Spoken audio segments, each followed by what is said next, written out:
It was a special day for the railway. We are here to launch the new rail line through the mountains of Sodor, Sir Topham Hatt announced. Today we opened the Big Bridge. What wonderful news, everyone cheered. The mountains were beautiful. The people of Sodor couldn't wait to see them. Everyone wanted to see the Big Bridge. It had towers so high the tops touched the sky, and the valley beneath was so deep that when you were on the Big Bridge, you could barely see the ground. Thomas was excited about the new rail line. This really is a special day, he said happily. Then Henry chugged up to Thomas. The big engine frowned. I don't want to go to the mountains, Henry said nervously. It's windy up there, very, very windy. Henry didn't like the wind. He didn't like rain or snow or hail either. You're a big engine, Henry, Thomas said. You shouldn't be afraid of a little wind. But Henry was scared, and that made Thomas a little scared too. Gordon, Henry, Thomas, hitch up to your coaches, called Sir Topham Hatt. It's time for your first trip to the mountains. Percy and James were glad not to go to the mountains. They were afraid to cross the Big Bridge too. There's nothing to be afraid of, Thomas insisted in a loud voice for James and Percy to hear. It will be easy to cross the Big Bridge.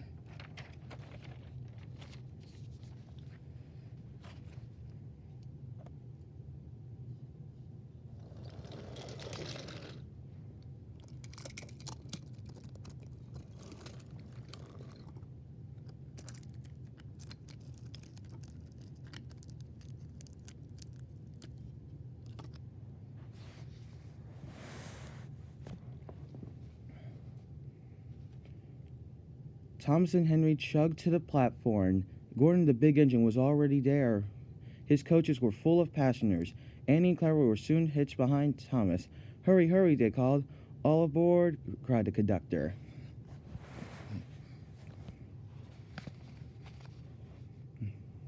Sir Topham Hatt turned to the crowd and waved his hat one last time. Hoop, hoop, Gordon whistled. Follow me.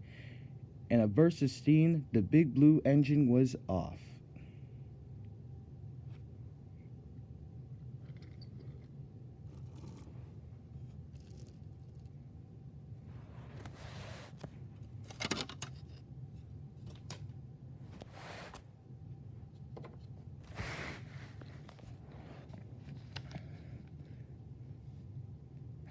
Soon the trains were rolling through the countryside in a long line.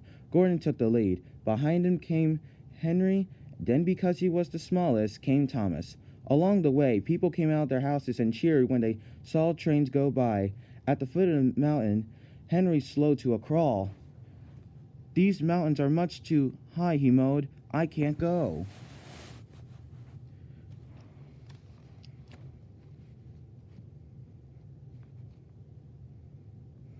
I'm scared of heights. Don't be silly, said Thomas bravely. I'll be right behind you. But Henry didn't budge. He was very nervous, and that made Thomas nervous too. Come on, Thomas gently pushed Henry. We have to go. The brand new tracks were so smooth and shiny, but Henry barely moved along them.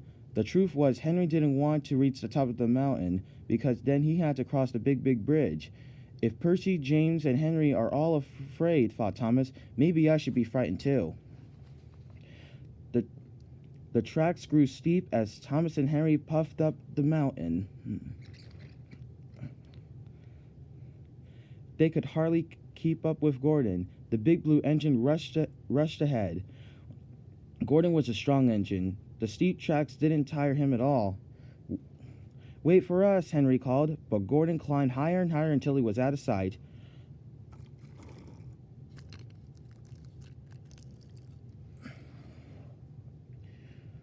I don't think I can make it, Henry groaned, his steam giving out at last. This mountain is too steep. Keep going, Thomas urged. We can't let a little mountain stop us.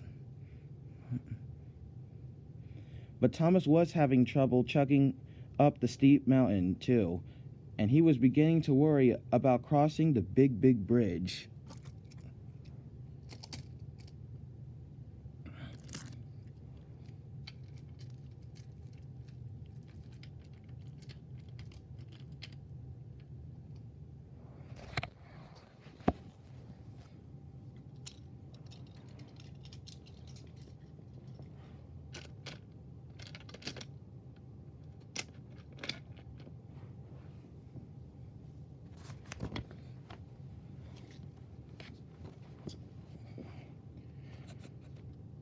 Finally, Thomas and Henry arrived at the top of the mountain, and there it was, the big, big bridge.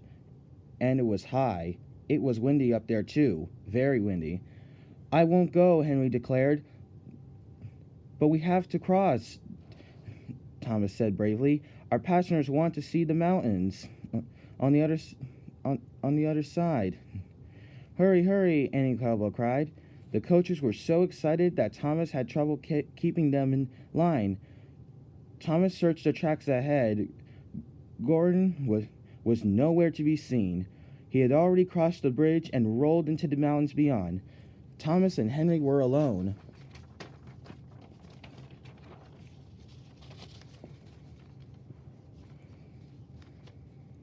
"I'll go first," Thomas said at last. "Then you can follow me, Henry." "If the wind blows, close your eyes," Henry said. "That way you won't see anything scary." Thomas began to cross the bridge. Thomas looked up. He could see cottony clouds touching the top of the bridge. Nervously, he looked down, but the bridge was so high he couldn't see the ground. A sudden gust of wind shook the bridge. This scared Thomas, and he closed his eyes so tightly that he couldn't see where he was going.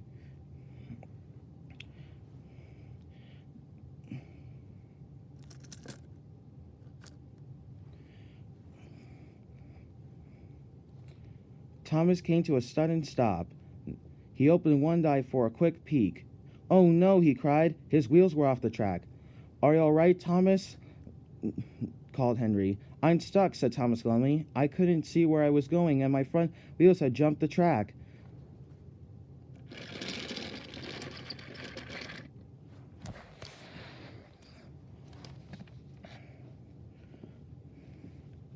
Just then Gordon returned. He frowned when he saw Thomas stuck in the middle of the bridge. "Go find Harold," Gordon called to Henry. Relieved, Henry backed down the mountain to find Harold. Thomas kept his eyes closed. He was too afraid to look. But inside his coaches, the passengers enjoyed the wonderful view. Finally, Thomas heard the whirl of rotors. Harold was there to rescue him. Slowly, Thomas opened his eyes. He looked at the blue sky above and the green mountains all around. "What a lovely view," he exclaimed. "I was silly to shut my eyes. I almost missed everything." "Hitch the rope to your buffer and hold on," Harold cried.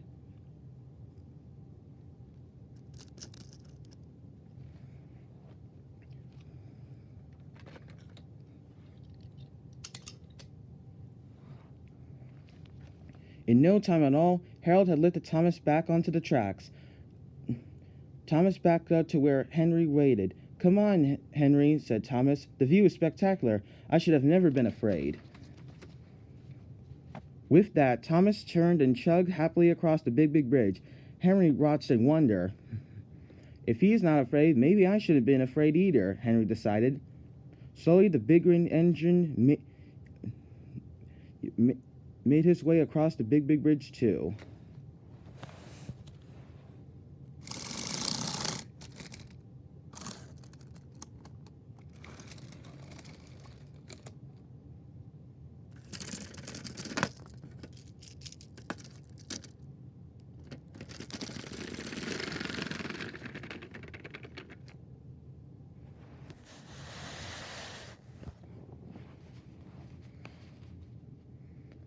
Soon, Thomas and Henry arrived at the station. The mountains were really lovely. Everyone was happy to have seen them, but Thomas was the happiest one of all. He was proud that he had crossed a big, big bridge.